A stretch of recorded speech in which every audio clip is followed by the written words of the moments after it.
Mma laughed. She was very tempted, but she politely declined. She knew what breakfast in his house on a Sunday morning meant. She knew he would expect that they spend the rest of the day together. But the question was, if he tried to make love to her, would she honestly feel shocked? When a virile man like Uche, who had done nothing to hide the fact that he wanted you, asked you to breakfast in his home on a weekend morning, you should probably pack a weekend bag, because it would be inevitable that you spent the night in his bed. So you're saying no? He caught into her thoughts. Yes, I am. I have to go to church. I never miss church. I hope you're not that religious. Oh, but I am, she told him cheerfully. Well, okay, I'll call you later. Do you know what time it is? She asked him. Yes, 6 a.m. I guess the thought of you woke me up. If that was true, you would have called before now. I came home late. I knew you would be asleep already. Had a difficult day with Star. Mma felt a jolt of resentment at the mention of the woman's name. I swear that woman is a slave driver, he joked. Then he noticed that she was quiet. You are not jealous of Star, are you? No, she answered. Very good. Are you sure you don't want to come over? He asked yet again. I am sure.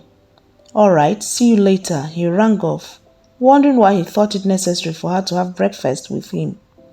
He shook his head in self-pity and got up from the bed. Monday mornings were usually the worst mornings of Uche's life. He had numerous virtual meetings with the various vice presidents of his companies around the globe.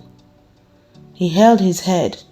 He could feel the beginning of a dull headache. He had been in about 5 of such meetings since morning, and he still had about 5 physical meetings to get through. His door opened and Star came in bearing a glass of water and some pain relief. He looked at her like she was an angel. My head is buzzing already. When you spend the weekend moonlighting instead of resting, that's what you get. Slave driver. He called her and she laughed. But if you're not feeling too good, we can postpone. After all, you're the boss.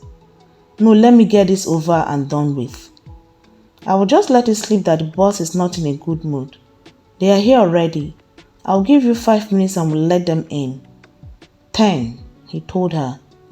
She winked at him, sashaying to the door, but the door was opened by Angela. She waited for the door to close behind Star. She threw her phone on his table. Uche looked at the phone. There was a picture of him and Mma outside her house. At least the picture looked good, he thought. He was towering over her, smiling, while she was smiling up at him. He looked as if they have posed for the photo. Billionaire Uche Oko and hot romance with fashion icon Mma, the caption read. Uche, what is the meaning of this? She screamed and he held his head. He was angry, he could barely contain it. But for old time's sake, he decided to be calm. You and the designer all over the tabloids and blogs. I cannot believe you would be so callous and disrespect me before the whole world. If anybody should be feeling bad presently, that should be Mma, who had him to thank for splashing her face on every gossip magazine and all over social media. I told you I was seeing Mma. It was no secret. But I thought she was a passing fancy, she cried. Yes, you did, but I remember I tried to correct that impression. And now, I'm quite irritated by this drama. You call this a drama?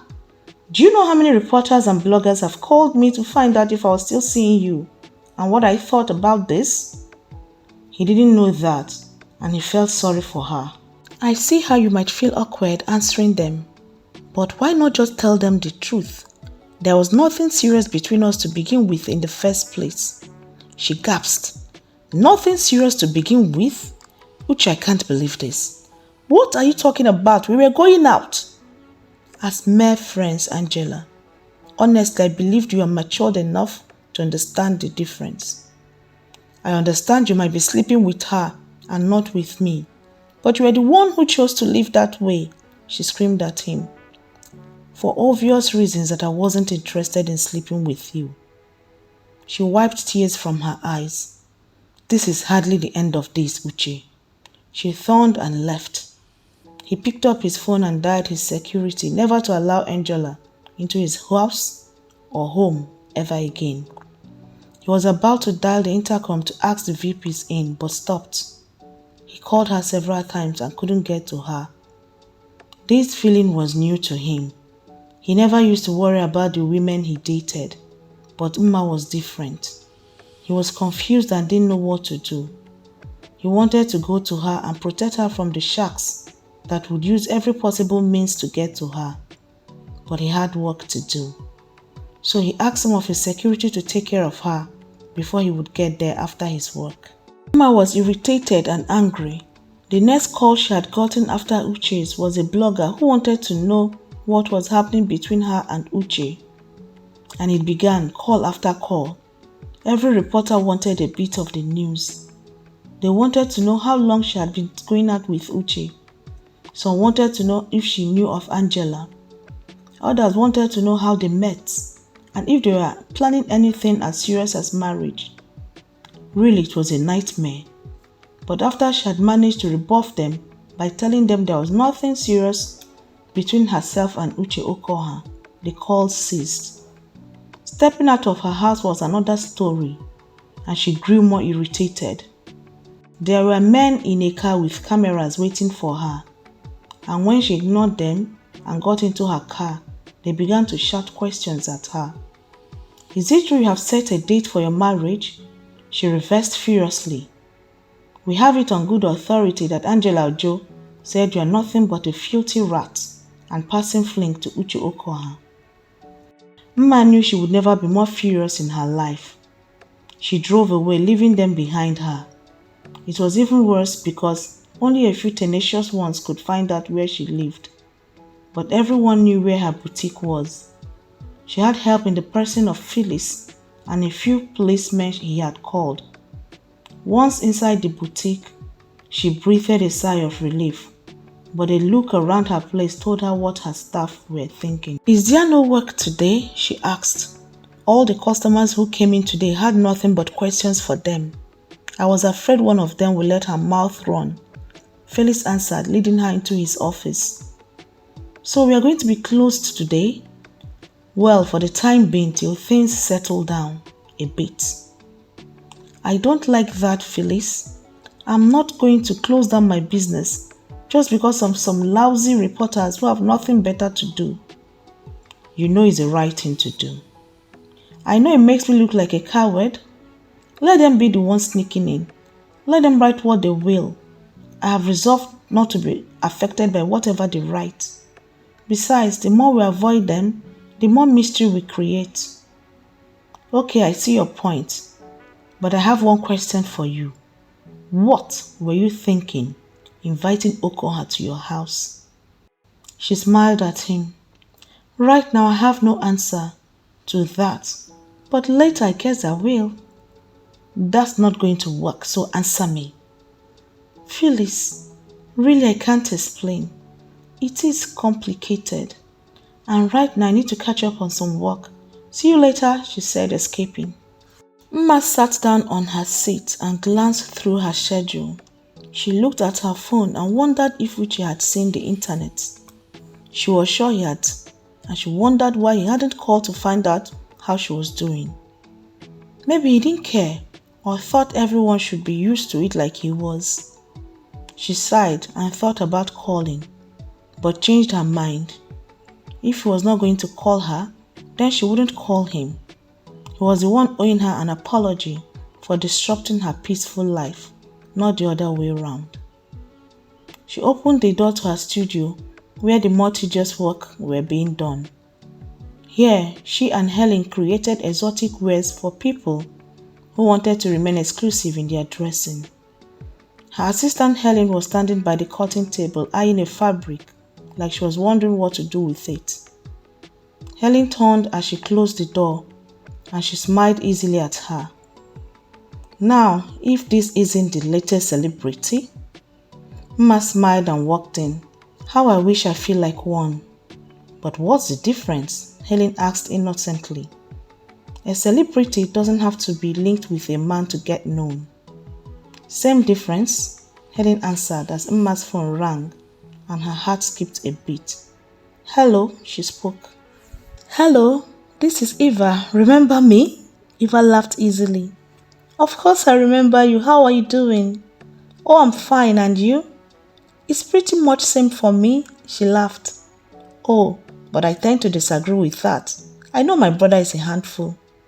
At that point, Emma didn't know what to say to her because she was absolutely right. I was thinking we could meet for lunch this afternoon. That is if you're not too busy, she added quickly. Emma heaved a sigh. She was sure she knew why Eva wanted to have lunch with her. She wanted to get the full gist of what's going on. Then again, a little girly gossip was probably all she needed to feel fine, since Uche was being so insensitive and had not thought of knowing how she was coping. Actually, I was supposed to meet a client for lunch, but she cancelled at the last minute, so I'm free. Alright, very well then, it's no problem. It's no problem. In fact, you've added a sparkle to my day, Emma revealed. Really? You are going to enjoy it more when we meet. Meet me at Lawrence by 1 if that's okay with you. It's fine with me. See you then. Wait a minute, have you seen the internet? You and Uche were looking really hot, Eva queued. Actually, I've not rested from bloggers. I was going to switch off my phone before you called, Emma told her. I am lucky then. Anyway, the caption read, Billionaire Uche Okoha in hot romance with Emma. They called you a fashion icon. Emma was grateful that at least they gave her an identity. She was not lost in his shadow as one unknown girl who was lucky enough to attract the attention of a billionaire. Let's not waste our entire gist on the phone. And don't worry, maybe another story will come up and they will forget about you. I hope so, Emma murmured worriedly. I will see you this afternoon, right? Certainly, Emma replied. Bye then, Eva rang off. Emma heaved a sigh. What was her life turning into? What was happening to her once stable life? All of a sudden, a man appeared and turned everything upside down. Hello, I'm still here. Helen waved a hand in front of her. Emma smiled. I was thinking about, she trailed off, because she couldn't just start telling Helen about her private life. Anyway, have you finished that gown? What's the name of that actress wanted for a movie premiere? Right over there, Helen pointed, and the man went to inspect. Emma inspected the evening gown that she herself had cut and sewn, but had given to her assistant to finish up. I have something for you. Remember those boo-boos we showcased some time ago? This new boutique wants them. I hope you can cope with them. Certainly. What about the damask and silk fabrics we ordered? Emma asked. I've called them. It's on its way. Good. I would like to see them when they arrive. Emma wanted to escape to her office. She didn't want Helen asking her questions about the gossip on the internet. She didn't think she wanted to go into that with Helen or with Eva, not when she didn't understand it herself. Okay, we are done with business. You were all over the social media this morning, Helen said, smiling, and Emma heaved a sigh. I was thinking you would take the hint that I don't want to talk about it. But why? Helen queued, unrepentant. Oh, that guy is so gorgeous. What woman wouldn't give her right arm to be noticed by him? This woman didn't and wouldn't, Emma laughed, pointing at herself. It was really hard to be stern or angry with Helen. The girl was always in a good mood, and Emma could never tell why she was always happy. Well, there is not a man who wouldn't look at you twice. All men look at women twice. But Uche Okoha, rich, tall, dark, and handsome? Emma smiled. You are funny, Helen. Don't let what you see deceive you. Men are not always as good as they look. If the guy is for real, don't let the publicity snatch this away from you. We have to survive one way or the other on this earth. Mama was astonished by Helen's advice, so she remained silent for a few moments. Sometimes, one way or the other sounds illegal. Helen laughed. You are smart, so it's nothing illegal. Mama shook her finger at her playfully and walked out. As she walked back to her office, she recalled when she had first employed Helen. She was reluctant to employ her because she did her apprenticeship in a very local tailoring shop. And with no experience in design, she also had no experience or idea of what it took to work in a fashion house like Mama, much less her assistant. Compared to other resumes she got from other girls, she was a flop. But her greatest astonishment, the little practical test she had given all of them, hers was the best with a very unique idea. She had employed her immediately, recognizing that her talent could be improved and enhanced with time and little training, and she was yet to regret that decision. It was not as if they didn't talk and joke, but it had never been about a man before. She knew nothing about Helen's love or personal life at all. All she knew about her were written on her resume.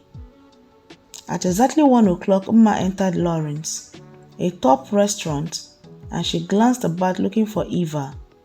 She spotted the girl walking towards her with a big smile on her face. Hi there, Eva smiled when she got to her. Hello, it is really nice seeing you, and thank you for inviting me. Have you been waiting long? No, I just got here. There is our table. Eva led the way to a table with a nice view. I know you really thought I was a bitch when we first met, Eva began as they sat down. You weren't exactly friendly when we met, but I didn't think you were a bitch. A snob would be nearer to it. Well, it's just that when Uche said he was bringing someone new to the party, I really wanted to see this person he talked about so eagerly. And when I saw you, I was like, this is another Angela, Eva explained. You seemed very protective of your brother. I know I shouldn't, but I can't help it. I feel if I let him alone, he would get hurt. Being Uche Okoha is exposed to schemers and gold diggers. Men can be fools at times, and my brother, with all his intelligence, is no exception. When you see two people in love with each other, and you feel they are wrong for each other, don't blatantly oppose them, or they would feel like it is us against them. But if you leave them alone, it might just fizzle out. That is true. Anyway, but I didn't come here to worry about Uche's love life anymore. Now that I'm getting married, you can take over. That would be an enormous job, Mma replied jovially. The arrival of their waiter silenced them. I saw and bought a magazine with a picture of the day on it, Eva began. Immediately the waiter left, Eva handed Mma the paper. The picture took her breath away. They looked like two people besotted with each other completely, and it shocked her. No wonder everyone was interested. Romantic, isn't it? Eva smiled. I can only say the photographer must be very good to capture all that. Their food arrived and the waiter placed it on their table quietly and efficiently. I don't want a long engagement. I want to get married as soon as I get the chance. You speak like your job is too demanding, is it? I am working with a family bank here. Charles is a reputable lawyer with a multi-billion business empire. Busy is an understatement. We are working overtime now to make sure we clear our tables by the end of the quarter. And that is the main reason I called you out here this afternoon. Really? I thought you wanted a download of your brother's latest escapade. Eva had the grace to laugh. You are right, that was the main reason. But the other one is I really needed to see you concerning the wedding, she said. If there is anything I can do to help, I wouldn't mind really. You see, I was planning to use an international designer, one of my mother's associates. But now that I have seen what you can do, why go to Europe when I can get what I want here? This is getting interesting. The gown you wore to my engagement party was too gorgeous. You look classy and chic each time I see you. You are right, I wear only my clothes, Mma agreed with some element of pride and great humility. I want you to design my wedding gown and everything that comes with it. Oh, wow. I appreciate you trusting Mma to do this for you. Oh, bless you. I thought you'd be too busy to do it. What perfect sister-in-laws we are going to make. Mma was shocked at that statement. Did I shock you? I am sorry if I did, but I was speaking a fact. I don't understand what you're talking about, because we've only known each other for a few days, unless he said something to you. You only have to look at that paper good and proper to see it. He's the best any girl can hope for, except for Charles maybe. But he hasn't called to see how I'm coping with all this. Does that show concern? Don't despair about that. Mondays are tough for him. You wouldn't want to be in his shoes. And with that, she glanced at her watch. I am afraid my lunchtime is over, she said, signaling the waiter. You can just run along. I have 1 or 2 other appointments before I go back. Alright then, Eva agreed, glancing at the bill she paid. No, you shouldn't have, Mma said sharply. I was suggesting I pick up the bills when I'm done. I invited you, remember? So if you want to pick the bill, invite me next time. Is that a come on? Sure it is, Eva laughed, waving goodbye and walking briskly out of the restaurant. After she left, Mma waited another 5 minutes, trying to call Uche, but his secretary kept telling her he was in a meeting and the girl wasn't very polite. She decided to wait till later to try his number again, when she didn't have to confront the rude secretary.